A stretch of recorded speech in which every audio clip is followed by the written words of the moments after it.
Welcome to the bird media. నేను మీ పవన్ కృష్ణమూర్తి.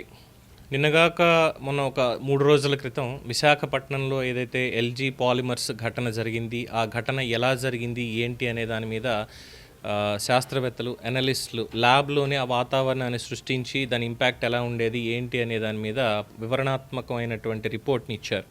దాని మీద డిస్కస్ చేసుకున్నాం. మరి పరిహారం దక్కిందా అందరికీ లేదా అంటే ఆ రోజునటువంటి రాజకీయ కారణాలు వీటన్నిటిని కూడా మనం చూసుకున్నాం, డిస్కస్ చేసుకున్నాం. ఇప్పటికీ దాని మీద మాట్లాడేటువంటి వాళ్ళు కూడా కరువైపోయారు. అది ఆంధ్రప్రదేశ్కి సంబంధించినటువంటి వ్యవహారం. ఎల్జీ పాలిమర్స్లో 2000 టన్నుల్లో దాదాపుగా 800 టన్నులు 2000 టన్నులు ఓవరాల్గా లీక్ అయ్యింది అనేది ఆ వాయువు, స్టైరెన్ అనేటువంటి వాయువు అందరికీ తెలిసిందే.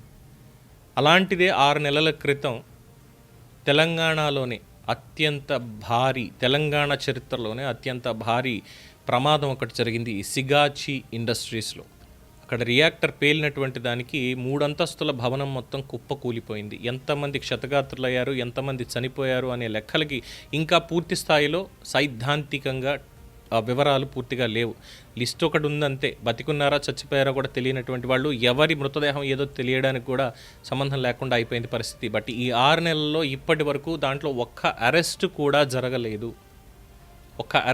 జరగలేదు.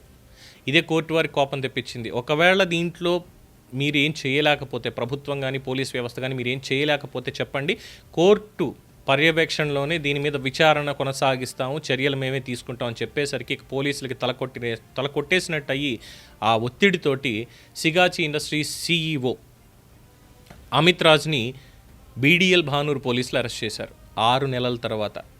ఇందులో అంటే నాకు ఆ రోజుకి ఈ వాస్తవం అంటే ఈ ఘటన జరిగింది అన్న రోజు కూడా నేను చూసా, ఒక 2 యువ జంట చక్కగా వాళ్ళు చదువుకుని, ఒకళ్ళు డిస్టెన్స్లో ఒకళ్ళు నైట్ డ్యూటీలు చేస్తూ చదువుకుని సిగాచి ఇండస్ట్రీస్లో ఇద్దరు కూడా ఉద్యోగాలు తెచ్చుకొని పెళ్లి చేసుకోవాలి.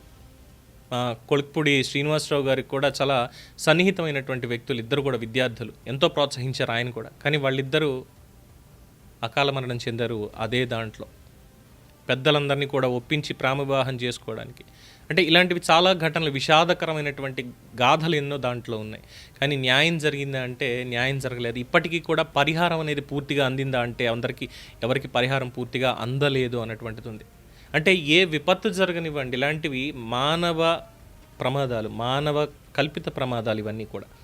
ఆ రియాక్టర్ని మెయింటెనెన్స్ సరిగ్గా చేసి ఉంటే పేలేటువంటి అవకాశం లేదు కదా. సో అక్కడ నిర్లక్ష్యం, ఆ నిర్లక్ష్యం వల్ల ఇంతమంది చనిపోయారు. దాదాపుగా ఎంతమంది చనిపోయారు ఏంటి అనేది అందరికీ తెలిసిందే. 54 మంది అని అంటున్నారు, కానీ వాస్తవానికి ఇంకా ఎక్కువే ఉండే అవకాశం ఉందని. దానివల్ల చుట్టూ భయభ్రాంతులకు గురయ్యారు. మరి ఎందుకని ఇప్పటిదాకా అరెస్టులు చేయలేదు అంటే ఏమో, ఎవరిని ప్రశ్నించడానికి ఎవరికి టైం ఉందని. 6 నెలల తర్వాత కోర్టు వారు చెప్పిన తర్వాత ఇన్వెస్టిగేషన్లో పురోగతి లేదు, ఇందులో ఎవరిని అరెస్ట్ చేయకపోవడానికి అసలు ఎవరిది తప్పు లేకుండానే అదంతా జరిగిపోయింది, అవన్నీ కోర్టు ప్రశ్నిస్తే ఆ ఒత్తిడి తట్టుకోలేక ఇక CEOని అరెస్ట్ చేశారు. ఇందులో 8 మంది ఆచూకీ ఇప్పటికీ దొరకలేదండి. 8 మంది ఆచూకీ ఇప్పటికీ దొరకలేదు. మరి వాళ్ళ కుటుంబాలు వాళ్ళకి జీవితాంతం కూడా మా వాళ్ళు వస్తారేమో, మా వాళ్ళు ఉన్నారేమో, ఈ నిర్వేదనలో బతకాలి. 8 మంది ఆచూకీ దొరకలేదు. ఎవరి అవయవం ఏది అని చెప్పడానికి కూడా లేకుండా అయిపోయింది సిగాచి ఇండస్ట్రీస్లో జరిగినటువంటి ఆ ఘోరమైనటువంటి ఘటనకి.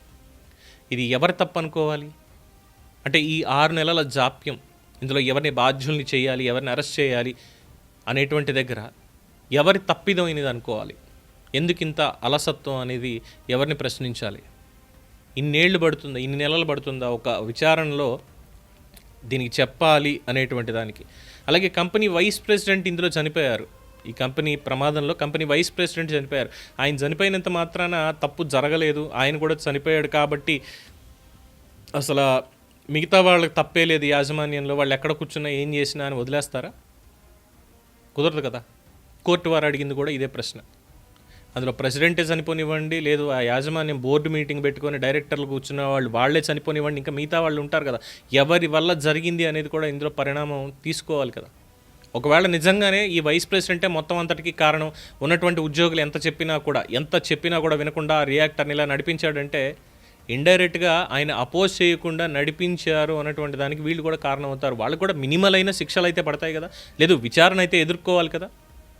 కానీ ఇప్పటిదాకా పిలవకపోవడం అంటూ ఎందుకు నడిచింది?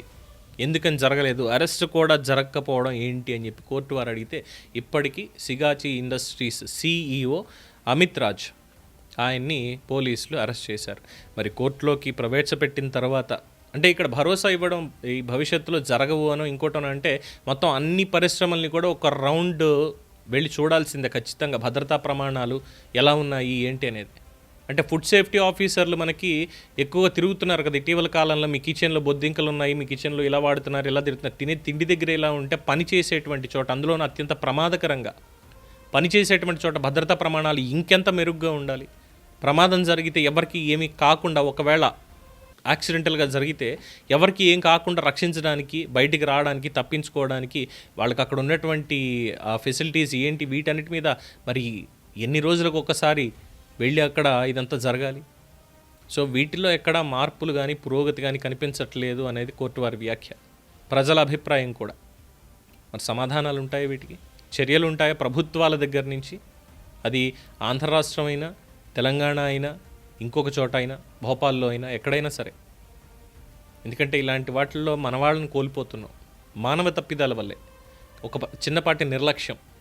ఒక డ్యామ్ సేఫ్టీ ఇంజనీర్ ఉంటాడు, వరద ఎంత వస్తుంది అనే దానికి చెప్తారు వాతావరణ శాఖ వాళ్ళు, లేదంటే ఇరిగేషన్ రంగ నిపుణులు చెప్తారు. కానీ డ్యామ్ సేఫ్టీ ఇంజనీర్ అక్కడ దగ్గరుండి చూసుకొని వరద మనకి ఎంత వస్తుంది, ఎంత వాళ్ళు చెప్పినంత కాదు, మనం ఎంత వదలాలి, ఇక్కడ వదలకపోతే ఏమవుతుంది, ఇవన్నీ కూడా ఫస్ట్ అక్కడ తెలుస్తాయి. సో డ్యామ్ సేఫ్టీ ఇంజనీరు నిర్లక్ష్యంగా ఉండి పర్వాలేదులే అని వదిలేస్తే డ్యామే కొట్టకపోతే, అన్నమయ్య డ్యామ్ అలాగే జరిగింది. అక్కడ డ్యామ్ సేఫ్టీ ఇంజనీర్లు ప్రభుత్వం చేసినటువంటి తప్పిదం వల్ల ఎంతమంది చనిపోయారు ఏంటి అనేది మనం చూసాం. అలాగే కెమికల్ ఫ్యాక్టరీలో జరిగినటువంటి రియాక్టర్ పేలుళ్ళు, వీటికి సంబంధించి రియాక్టర్లు, బాయిలర్లు ఇవి పేలడం, లేదంటే పేలుళ్ళు సంభవించి కూలిపోవడం, అలాగే విషవాయువులు బయటికి లీక్ అయ్యి స్టైరైన్ లాంటివి విశాఖ LG పాలిమర్స్లో, లేదంటే భోపాల్లో గ్యాస్ దుర్ఘటన, ఇలాంటివి జరిగి. సో మానవ తప్పిదాలు, ఆ చిన్నపాటి నిర్లక్ష్యం, దానికి ఎక్కడ కారణం వస్తుంది, భద్రతా ప్రమాణాలు ఎందుకు పాటించట్లేదు, వీటన్నిటి మీద కూడా సరైనటువంటి మెకానిజం వర్క్ చేయాలి, చర్యలు ఉండాలి. అవి లేనంతకాలం మన వాళ్ళని మనం కోల్పోతూ ఉండడమే. దీని మీద మీ అభిప్రాయాన్ని కామెంట్స్ రూపంలో తెలియజేయండి. చూస్తూనే ఉండండి ది బర్డ్ మీడియా.